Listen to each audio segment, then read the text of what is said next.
भगवान को अलग मानना ये भागवत धर्म नहीं है। अपने आत्मा को ही परमात्मा मानकर उपासना करना यही भागवत धर्म है।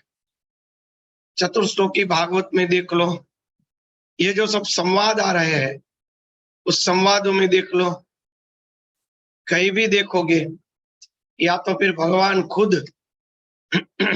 उद्धव जी को ज्ञान दे रहे हैं, उसमें देख लो, सब में अर्थ तो एक ही निकलेगा कि तुम मुझे पराया मत मानो। गीता जी भी वही कह रहे हैं कि तुम मुझे कोई व्यक्ति के रूप में मानोगे तब तक भटकते रहोगे। तुम अपने अंतरात्मा रूप से मुझे पूजा करो, मुझे कहीं और नहीं, तुम्हारे अंतरात्मा में ही प्रकट स्वरूप से प्राप्त कर लो, क्योंकि भगवान और भक्त अलग है ही नहीं। मेरा ऐसा मत है, ये श्रीमद् भागवत का सिद्धांत है, इसी को भागवत धर्म कहा जाता है। भागवत धर्म का ये अर्थ नहीं कि भगवान को कोई विशिष्ट मानकर उपासना कर। खुद हनुमान जी रामायण में पूछ रहे हैं, रामानंद संप्रदाय से हम ले तो हनुमान जी पूछ रहे, भगवान राम बगीचे में बैठे, भगवान के राज्याभिषेक के बाद की बात है। भगवान राम ने कहा कि हनुमान, तुझ में और मुझ में अंतर क्या है, पूछते हैं। तो उस समय हनुमान जी कहते हैं कि प्रभु, इन शरीर से मैं आपका दास हूं, शरीर से मैं दास बन के आपकी सेवा कर रहा हूं। जीवात्मा जीव रूप से मैं आपका अंश हूं, प्रतिबिंब हूं। जैसे सूर्य का प्रतिबिंब आईने में पड़ता है, वैसे अंतःकरण के अंदर, मन बुद्धि चित्त अहंकार के अंदर शुद्ध आत्मा का जो हूं है, मैं हूं, उसका जो प्रतिबिंब पड़ रहा है, इसलिए मैं अंतःकरण वैसा हमें लग रहा है, मैं जीव हूं ऐसा हमें लग रहा है, इसलिए जीव के रूप में मैं आपका अंश हूं, प्रतिबिंब हूं। पर मेरे मूल रूप में तो आप और मैं में कोई फेर नहीं, कोई भेद नहीं, मैं ही स्वयं राम हूं। मेरे आत्मा स्वरूप से मैं राम हूं, जीव रूप से मैं अंश हूं, और शरीर से दास्य भाव, दास। ये रामानंद संप्रदाय का मत है। रामानंद संप्रदाय के अंदर रामानुजाचार्य ने विशिष्टाद्वैत की स्थापना की। मेरे ख्याल से अपने जो मिथिलेश भैया है वो रामानंद संप्रदाय से, उसके गुरुदेव। तो रामानंद संप्रदाय का उद्देश्य क्या था? विशिष्टाद्वैत। विशिष्टाद्वैत का अर्थ क्या होता है वो ढूंढो। विशिष्टाद्वैत का अर्थ ये होता है कि अभी जब तक हम अज्ञानता में है तब तक हम जीव और वो परमात्मा है। जैसे ही हमें अपना आत्मज्ञान प्राप्त होगा तो हम ही स्वयं ब्रह्म बन जाएंगे। विशिष्ट रूप से अद्वैत, अद्वैत तो है ही, अद्वैत का निषेध रामानुजाचार्य जी ने किया ही नहीं है, और इनडायरेक्टली वल्लभाचार्य जी ने भी नहीं किया। अगर वल्लभाचार्य जी ने अद्वैत का निषिद्ध किया होता तो श्रीमद् भागवत रूपी ग्रंथ को प्रधान गिना ही नहीं होता, क्योंकि श्रीमद् भागवत ग्रंथ प्रधान है और श्रीमद् भागवत ग्रंथ का मूल है विशिष्टाद्वैत।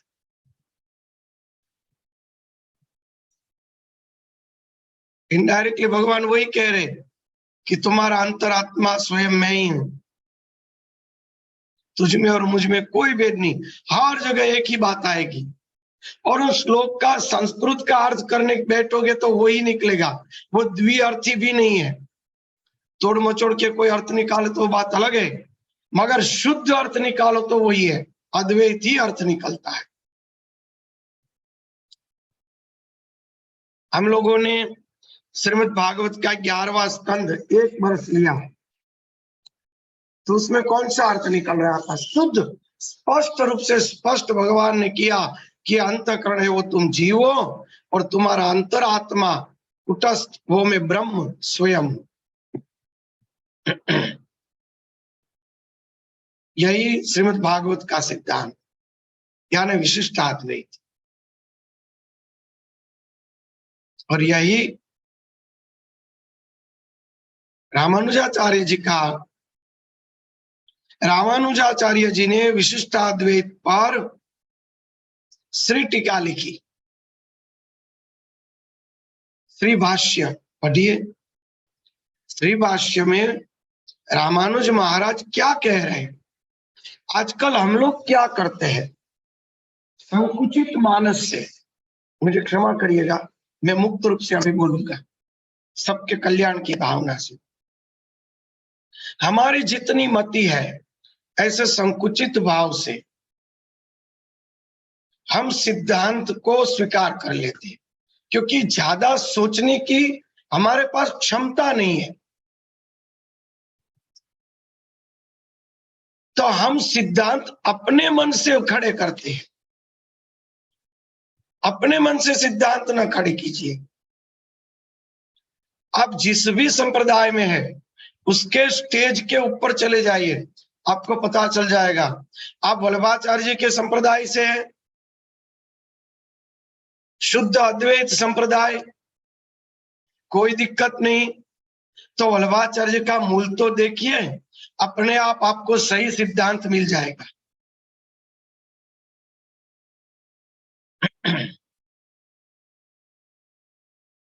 सही सिद्धांत में क्या मिलेगा?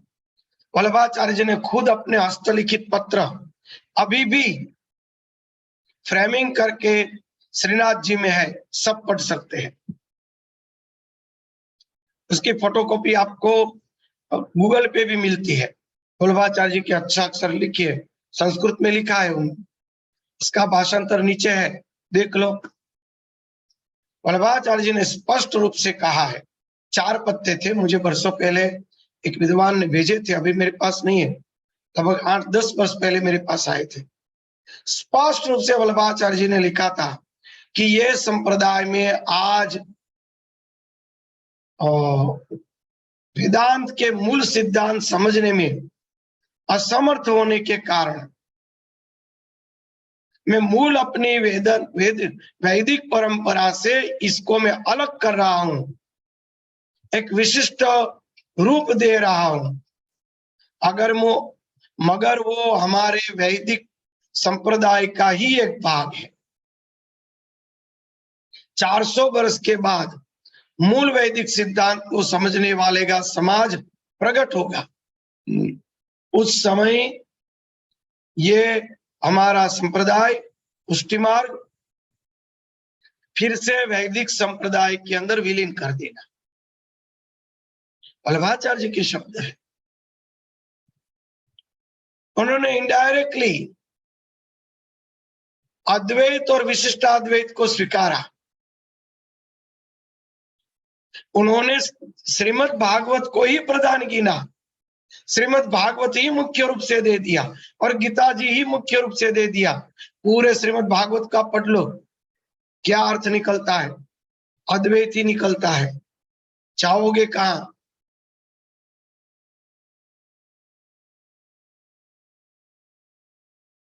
एक बात मैं बताऊं, मेरे गुरुदेव हरिमा है, मैं कोई भी सिद्धांत निकालो, कोई भी परंपरा की स्थापना करो, क्या मां की बाउंड्री से बाहर होगी? नहीं होगी। कदाचित सिद्धांत ऐसा दिखेगा कि मां तो नहीं कह रही थी, आप कह रहे हो, मगर इनडायरेक्टली वो ही सिद्धांत बैठता होगा। सिद्धांत तो वही बैठेगा। जैसे मां समझाती थी कि भाई जबकि क्या क्या सिद्धांत है, मां एकदम सरल भाषा से समझाती थी। आज विज्ञान आगे बढ़ गया है, 30 वर्ष हो गए, 35 वर्ष हो गए उस बात को, तो मैं आज अमुक वैज्ञानिक सिद्धांत भी देता हूं जिससे उसके मगज में बैठ जाए कि हाँ जप करने चाहिए। तो उसका अर्थ यह नहीं कि मां का मूल सिद्धांत हमने तोड़ दिया। एक बहुत बड़ा उदाहरण आपको दूं, बहुत ही बड़ा, एकदम बैठ जाए ऐसा उदाहरण में तो मास्टर है ही। आद्य गुरु शंकराचार्य जो थे, उन्होंने मंडन मिश्र के साथ वो क्या कहते संवाद किया, गोष्ठी की, वो शास्त्रार्थ किया। शब्द भूल जाता हूं कई बार हिंदी में करने पर। उन्होंने जो शास्त्रार्थ किया, शास्त्रार्थ करते करते करते अंत में मंडन मिश्र हार गए, मंडन मिश्र की हार होगी। उस समय मंडन मिश्र रोने लगे। तब उसकी जो पत्नी थी भारती, उन्होंने प्रश्न किया है। भारती ने कहा कि प्रभु, आप तो इतने विद्वान और ज्ञानी हो, आपको हार और जीत का अफसोस होना ही नहीं चाहिए, जो भी हुआ प्रसन्नता से स्वीकार। तो उन्होंने कहा, मैं उसलिए नहीं रो रहा हूं, मैं रो रहा हूं मेरे जो गुरु है, आद्य गुरु, मेरे जो आद्य इष्ट है, वो जन्मे अपने जय मुनि है। और जय मुनि ने पूर्व मीमांसा लिखी। जय मुनि ने जो पूर्व मीमांसा लिखी, वो पूर्व मीमांसा यहाँ पे झूठी पड़ रही है। पूर्व मीमांसा के सिद्धांत टूट गए, तो क्या मेरे गुरु जय मुनि वो क्या झूठे थे? मैं उसलिए रो रहा हूं कि पूर्व मीमांसा पूरी की पूरी झूठ निकली। मेरे जय मुनि कैसे झूठे हो सकते? क्योंकि अपने गुरु पर, अपने इष्ट पर गौरव होगा ही होगा उसको, एक स्वाभाविक बात है। इतनी निष्ठा थी, रोने लगे। तब उस समय आदि गुरु शंकराचार्य भगवान के अवतार थे, उन्होंने मंत्रोच्चार करके, संकल्प करके व्यास मुनि और जय मुनि दोनों को वहां प्रत्यक्ष रूप से प्रकट किया। जय मुनि ने कहा, अरे मूर्ख, उत्तर मीमांसा व्यास मुनि ने लिखी, पूर्व मीमांसा मैंने लिखी, तो पूर्व मीमांसा क्या व्यास मुनि के ऊपर मैं कभी लिख सकता हूं? तो पूर्व मीमांसा के सामने तू तर्क करने बैठा है, तो तू हारेगा ही, क्योंकि वो तो मेरे गुरु की लिखी हुई है। तू किसके साथ शास्त्रार्थ करने बैठा है? पूर्व मीमांसा का तू विरोध करेगा और उत्तर मीमांसा का तू विरोध करेगा, तो पूर्व मीमांसा तो मैंने लिखी है, तो मैं व्यास जी से तो ऊपर कभी हो ही नहीं सकता, और मेरे कोई भी सिद्धांत व्यास जी के सिद्धांत का उल्लंघन कर ही नहीं सकते। एक व्यावहारिक दिशा है, क्योंकि वो मेरे गुरु है। तो इतना क्यों नहीं सोचा कभी जीवन में? तो उन्होंने कहा, तो आपने ऐसे सिद्धांत क्यों लिखे जो इससे उल्टे हैं? उन्होंने कहा, वो तो अज्ञानी जीवों को बहकाने के लिए, सही रास्ते में लाने के लिए कई बार उल्टा करके भी सुलटी और ले आना पड़ता है। यह सिद्धांत लागू पड़ता है महापुरुषों में। ये भी सोचना चाहिए ना, हम तो तीक्ष्ण बुद्धि वाले हैं, ये भी सोचना चाहिए। सिद्धांत, मूल सिद्धांत जो है विशिष्ट अद्वैत है। आद्य गुरु शंकराचार्य जी ने भले ही शुद्ध अद्वैतवाद निकाला, फिर भी उन्होंने स्वीकारा है विशिष्टाद्वैत। अगर विशिष्टाद्वैत न स्वीकारा होता तो चार धाम की स्थापना उन्होंने की नहीं होती। भज गोविंदम शास्त्रों ने लिखा ही नहीं होता। 52 शक्तिपीठ और 12 ज्योतिर्लिंग की उन्होंने पुनरुद्धान किया ही नहीं होता। 4 मठ में 4 शंकराचार्य स्थापित किए ही नहीं होते, अगर उन्हें शुद्ध अद्वैत स्वीकारा होता। शुद्ध अद्वैत उन्होंने उस समय के जो बौद्धिकता थी उसको तोड़ने के लिए एक विशिष्ट बौद्धिकता खड़ी की है। बाकी सिद्धांत विशिष्ट अद्वैत है। चिंतन करो। और उसीलिए रामानुजाचार्य ने विशिष्टाद्वैत की स्थापना की और उसके सामने श्री भाष्य लिखा। शंकराचार्य जी के सामने लिखा है श्री भाष्य। उसके पूरे के पूरे जवाब, शुद्ध अद्वैत के जवाब विशिष्टाद्वैत के रूप में श्री भाष्य में दिए गए। श्री भाष्य कितना बड़ा पुस्तक है, किसी ने पढ़ा है? महाभारत जितना बड़ा पुस्तक है। रोज रात्रि को एक श्लोक लिखते थे, पूरे आजीवन, 125 वर्ष जीवन था लगभग मेरे ख्याल से, पूरे आजीवन उन्होंने लिखा श्री भाष्य, नित्य लिखते थे। और आजीवन पूरे जीवन में जो उन्होंने लिखा उसको श्री भाष्य के रूप से आज वैष्णव संप्रदाय, रामानंद संप्रदाय उसको स्वीकार करते।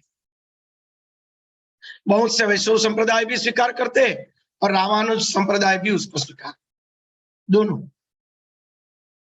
तो श्री भाष्य में क्या लिखा है? श्री भाष्य में अंत में तो अद्वैत ही लिखा है। विशिष्टाद्वैत, विशिष्ट रूप से अद्वैत है। सीधे आप ये नहीं कह सकते कि मैं ब्रह्म हूं, पर मैं उपासना करूंगा, मेरा अंतःकरण शुद्ध होके जब प्रज्ञा में विलीन होगा और प्रज्ञा जब ब्रह्म में विलीन होगी तो मैं स्वयं ब्रह्म हूं, शून्यातीत। इसको कोई शास्त्र ना नहीं कह सकता, चाहे श्रीमद् भागवत हो, चाहे गीता जी हो, चाहे वेदांत हो, चाहे श्री भाष्य हो, चाहे कुछ भी हो, तो इसका उल्लंघन कोई नहीं कर सकता। मूल वैदिक संस्कृति का मेन बेस है। यो क्यों नहीं सोचते? हम ये मान रहे हैं कि भगवान से लीला कैसे करेंगे, भगवान तो सामने ही होने चाहिए, अद्वैत की कोई जरूरत ही नहीं, तो भक्ति योग का क्या होगा, तो प्रेम का क्या होगा? ये तो कल्पना है, क्योंकि वो प्राप्त नहीं किया है, इसलिए कल्पना है। क्योंकि जब सत्य प्राप्त करेंगे तो प्रश्न सब वहां समन हो जाएंगे। रामकृष्ण परम जी ने अद्वैत साक्षात्कार किया तो उसका प्रेम और सगुण मां काली का भाव कहां नष्ट हो गया? फिर भी वो साकार से रहे या नहीं रहे? पर अद्वैत को प्राप्त करने के बाद भी उन्होंने लीला की ना। अद्वैत के पहले की लीला अलग थी, बाद की लीला अलग है। बाद की लीला है वो श्रेष्ठ है। पहले अद्वैत को प्राप्त कर लो, ये चिंता मत करो कि बाद में हमारी भक्ति क्या क्या होगा, हमारा प्रेम का क्या होगा। वही भक्ति की पराकाष्ठा है जो भगवान से एकत्व कर दे, अलग नहीं।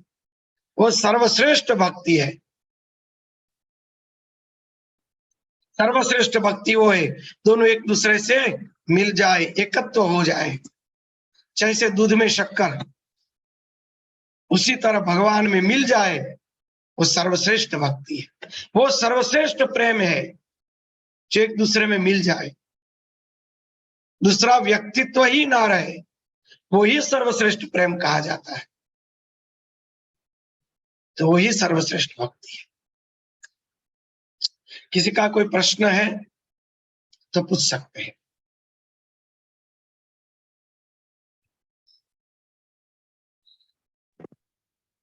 आपने अभी बताया स्वामी जी, एक बात पहले भी आपने बताई कि हनुमान जी कहते हैं कि शरीर रूप से मैं आपका दास हूँ, जीव रूप से मैं आपका अंश हूँ और आत्म रूप से मैं राम हूँ। तो यही भाव हमको भी प्रकट करने होंगे। यदि हम अपने आप को शरीर समझते हैं तो फिर सेवा करो, कहा और जीव रूप से अपने आप को समझते हैं तो भगवान के अंश समझो। देखो कौन कौन से समय कैसे समझना है।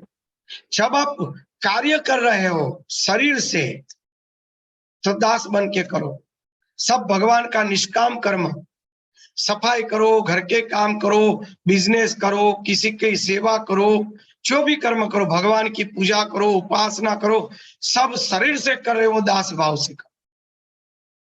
फिर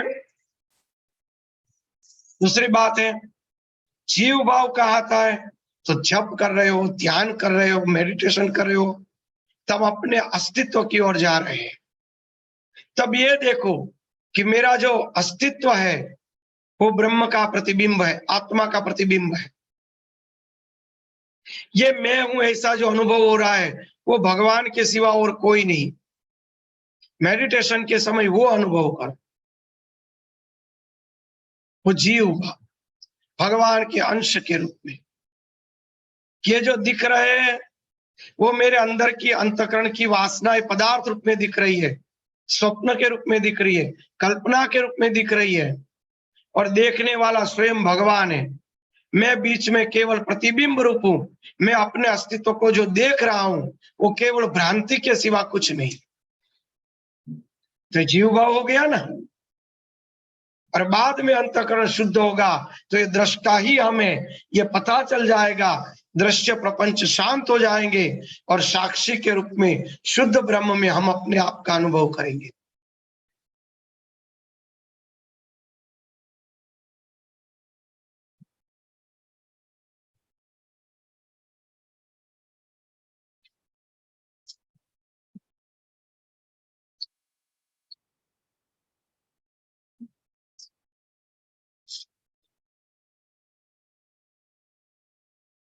किसी का प्रश्न हो तो पूछिए, वरना आगे लेते हैं हम कार्यक्रम।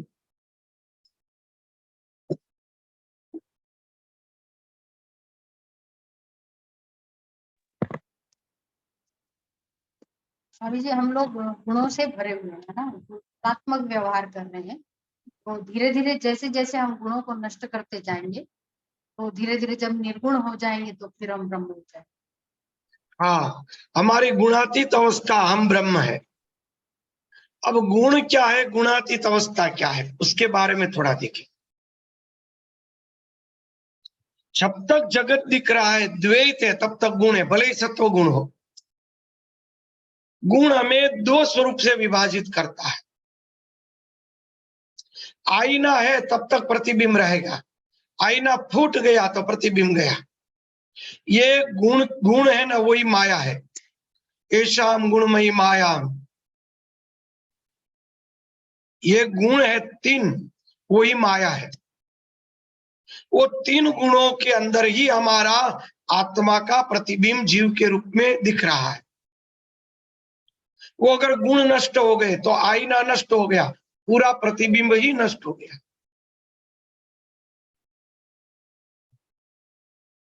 तो क्या बचेगा?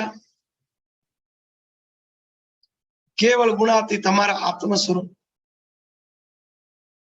बराबर है।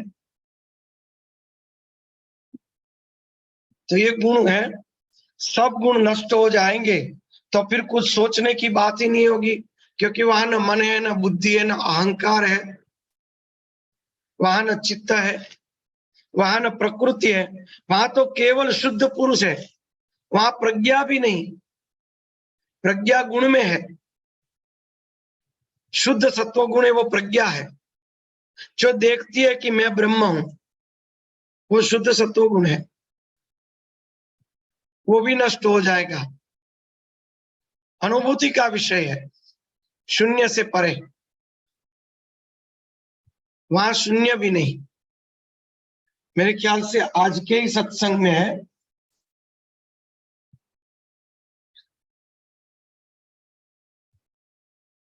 एक योगी आए थे, उन्होंने माँ को प्रश्न किया था। मोरबी से आए थे योगी, माँ को उन्होंने प्रश्न किया था। वो गुजराती में आज मैंने भेजा है, वो है, माँ को कहा कि माँ आपको समाधि में नाद आदि सुनता है, सुनाई देता है? तो माँ हंसी। माँ ने कहा कि सही समाधि में नाद भी नहीं होता, कुछ भी नहीं होता, वहां शून्य भी नहीं होता। वही तो सही समाधि है, वही तो हमारा स्वरूप है। समझ गए? तो वो जो है नाद आदि समाधि, वो गुण के अंदर है। जब प्रकाश भी नहीं, नाद भी नहीं, शून्य भी नहीं, तो वो सही में गुणातीत है। वहां कुछ नहीं है, वहां शून्य भी नहीं है, कुछ भी नहीं, ये गुणातीत है। तो हम कल्पना करेंगे क्योंकि हम तो मन बुद्धि में है, तो अपनी मंद बुद्धि से हम कल्पना करेंगे, अरे बाप रे, शून्य भी नहीं रहेगा तो आनंद कैसे होगा। जो आनंद भुगतने की वासना है ना, वही जन्म मरण का कारण है। उसी को रसानुस्वाद कहते हैं। वो उपासना का सबसे बड़ा विघ्न है।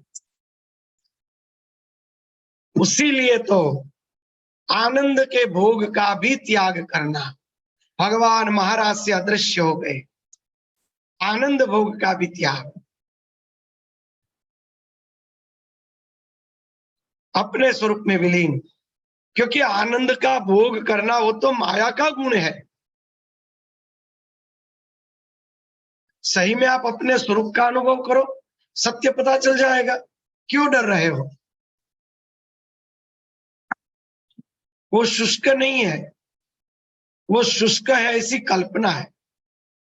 वरना उस स्थिति तक पहुंचकर रामकृष्ण परम जी, मां आनंदमयी, हमारे गुरुदेव, ये सब ऐसी परम आनंदमयी चेतना नहीं होते अगर वो शुष्क होता तत्व तो। पूछिए। सुमन दीदी कुछ पूछ रहे हैं?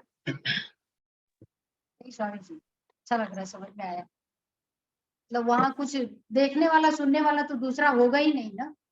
फिर भी आनंद है, परम आनंद है। हाँ, परम आनंद। ब्रह्मानंदम परम सुखदम केवलम ज्ञान मूर्ति द्वंद्वातीतम त्रिगुण रहितम। वो त्रिगुण रहित भी है, द्वंद्व से अतीत है, फिर भी परमानंदम परम सुखदम केवलम ज्ञान मूर्ति। यानी उसमें आनंद नहीं है ऐसा नहीं सोचना है।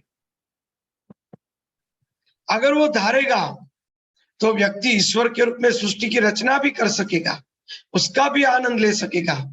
अगर नहीं इच्छा करेगा तो अपने स्वरूप में विलीन भी होने का सामर्थ्य है। वहां तक पहुंच तो जाओ, फिर देखो क्या होता है। डर क्यों रहे? अरे भगवान से फिर लीला कैसे नहीं करेंगे, वो भगवान का आनंद कैसे मिलेगा, वो तो कल्पना है। वरना अद्वैत तक पहुंचने के बाद परमात्मा से लीला करने वाले महात्मा होते ही नहीं।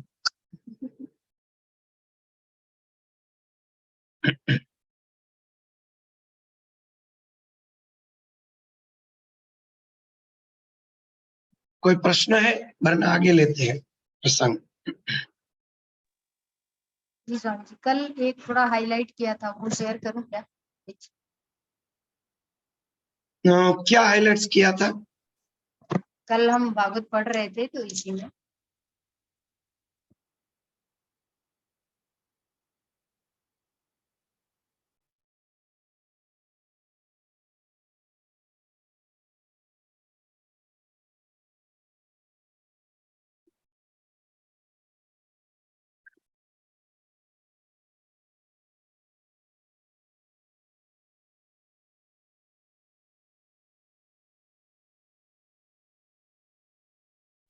अभी जी इसमें एक शब्द आया छंदोमय है,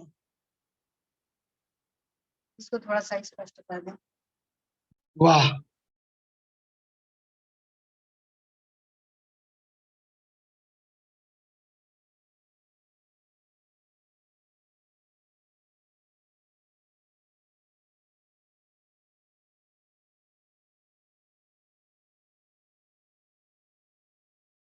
हाँ राइट, चलो।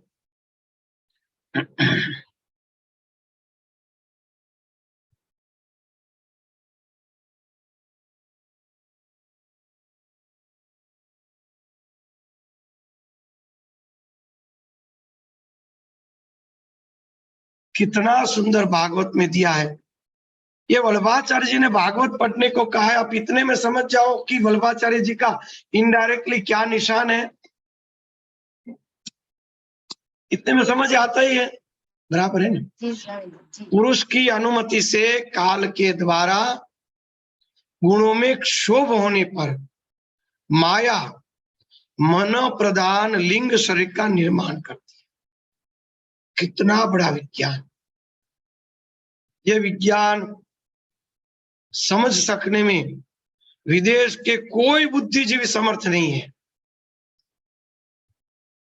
आज जो वैज्ञानिक हम कहते हैं ना, वो बच्चे हैं, छोटे छोटे। पुरुष की अनुमति से काल के द्वारा गुणों में क्षोभ उत्पन्न होने पर माया मन प्रधान लिंग शरीर का निर्माण करती है। ये मन रूपी लिंग शरीर यानी कि सूक्ष्म शरीर प्रकट कैसे होता है? मैं हूं, मैं अमुक व्यक्ति हूं, ये प्रकट कैसे होता है?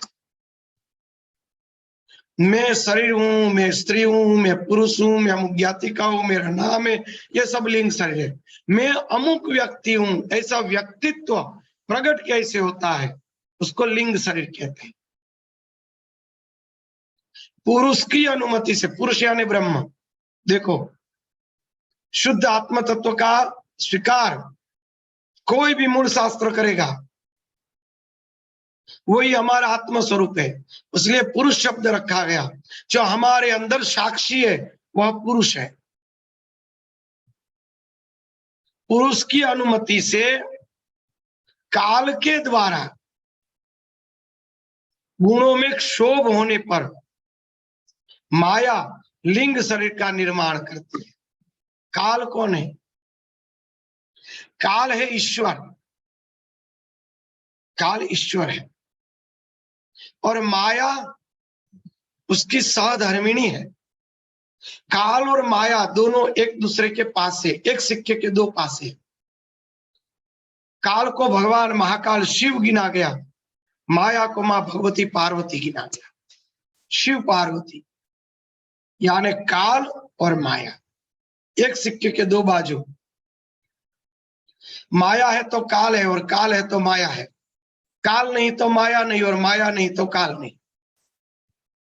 स्पेस एंड टाइम, काल और माया, जगह और समय, वो माया और काल के कारण ही उत्पन्न हुआ है।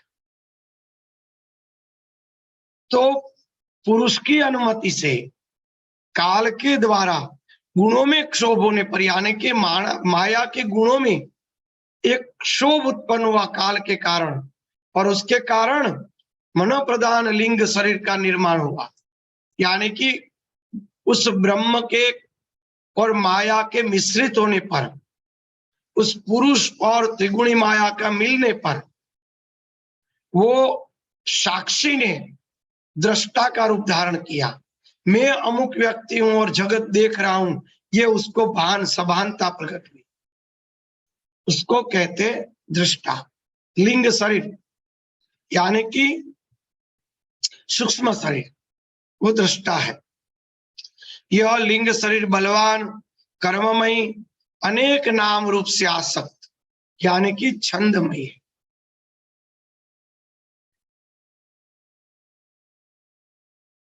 लिंग शरीर बलवान, अति बलवान है, तोड़ना कितना कठिन है।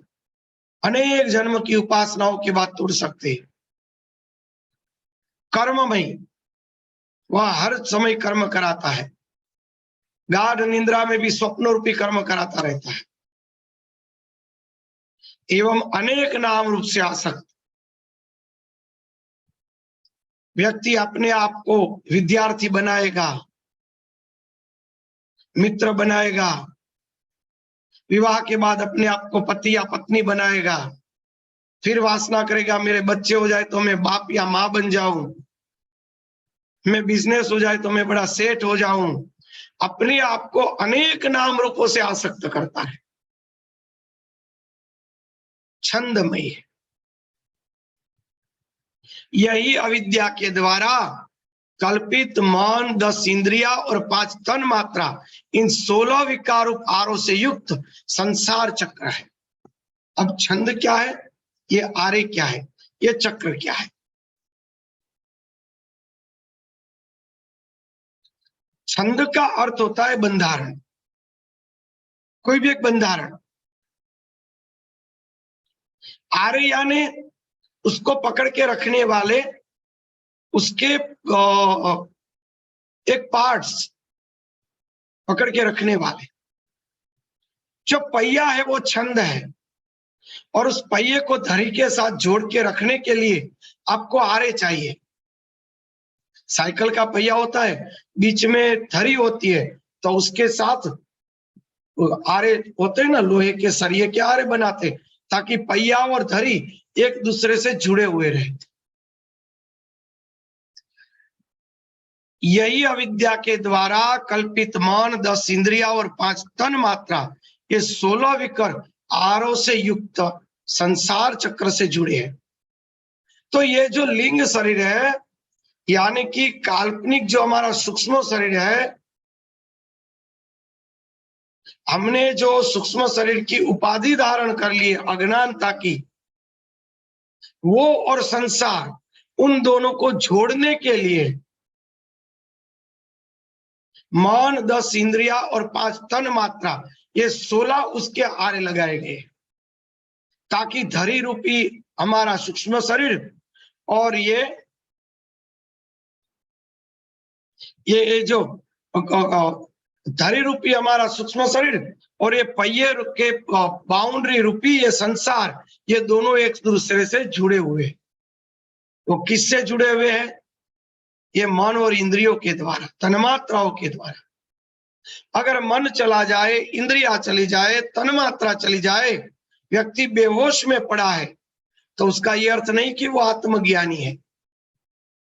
बेहोश है, नींद में है, वो अपने लिंग शरीर में तो है ही, वो अपने आप को आरो के रूप में प्रकट करता है, तो संसार रूपी चक्र का अनुभव करता है।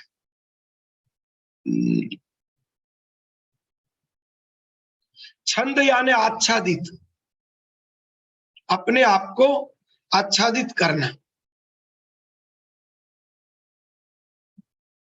एक सिद्धांत से अपने आप को आच्छादित करना, एक संकुचितता से एक बंधारण में अपने आप को आच्छादित कर देना, उसको कहते हैं छंद। छंद जो बोलते हैं, या कुंदेन्दु तुषार हार धवला, ये क्या हुआ? छंद में हमने अपनी वाणी को एक सीमित रूप से आच्छादित कर दिया, ढक दिया। अपनी वाणी को, अपने स्वर को, अपने राग को एक बंधारण में हमने ढक दिया, बैठा दिया, उसके बाहर नहीं निकल सकते, इसलिए उसको छंद कहा जाता है। शार्दुल विकिर छंद, वसंतिल का छंद, हरिगीत छंद, छंद कहा जाता है, क्योंकि अपनी वाणी को एक सीमित रूप से हमने जोड़ दिया। तो यहां भी छंद शब्द लिखा गया, क्योंकि यहां हमने आसक्ति के नाम रूपी आसक्ति के अंदर अपने आप को हमने ढाल लिया, इसलिए वहां छंद शब्द रखा गया है। छंद उसीलिए शब्द है। और आरे, वो मन, बुद्धि, ये इंद्रिया, तन्मात्रा उसके आरे है, और उसी से ये पूरा संसार चक्र घूम रहा है।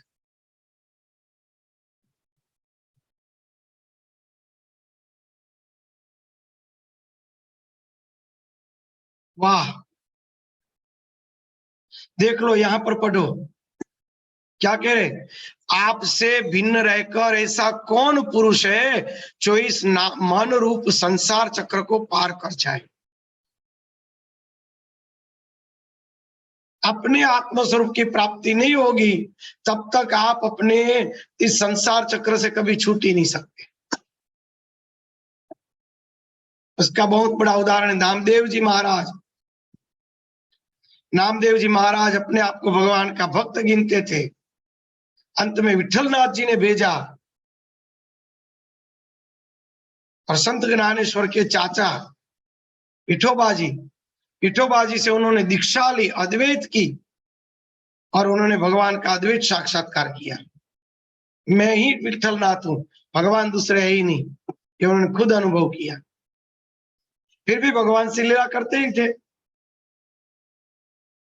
तो जब तक आपसे भिन्न रहकर, यानी दृष्टा रहकर, साक्षी में न मिलकर दृष्टा रहकर, जब तक वो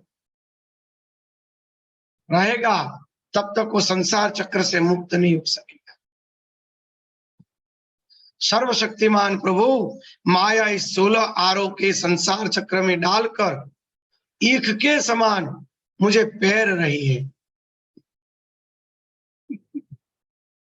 इक्षु, शेरड़ी गुजराती में कहते हैं। गन्ना, गन्ने को पील के उसका रस पीते ना अभी, अब गर्मियों में तो चारों ओर गन्ने पील रहे। इसी तरह माया हम सबको पील रही है, रस निकाल रही है। तू भी बेटा अनुभव कर ले। आप अपनी चैतन्य शक्ति से बुद्धि के समस्त गुणों को सर्वदा पराजित करके रखें और काल रूप से संपूर्ण साध्यों और साधनों को अपने अधीन करके रखा है। मैं आपकी शरण में आया हूं, आप मुझे इससे बचाकर अपने सानिध्य में खींच ले।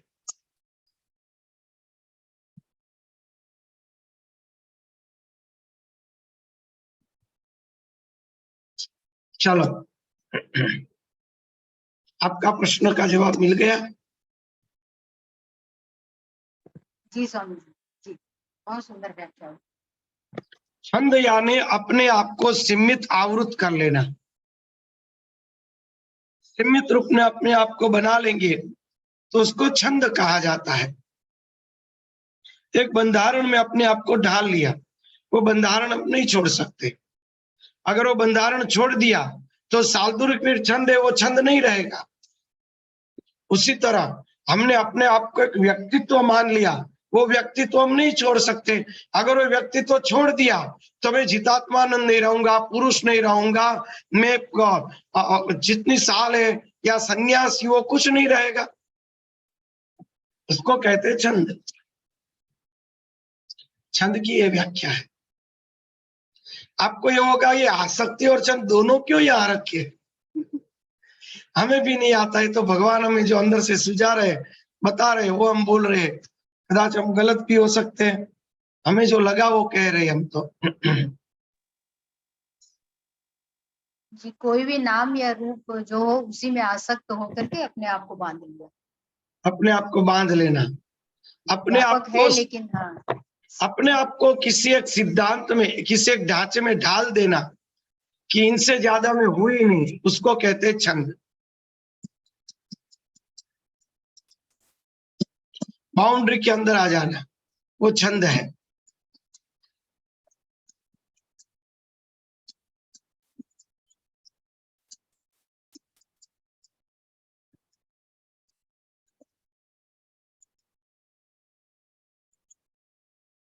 चलो, हरिओम।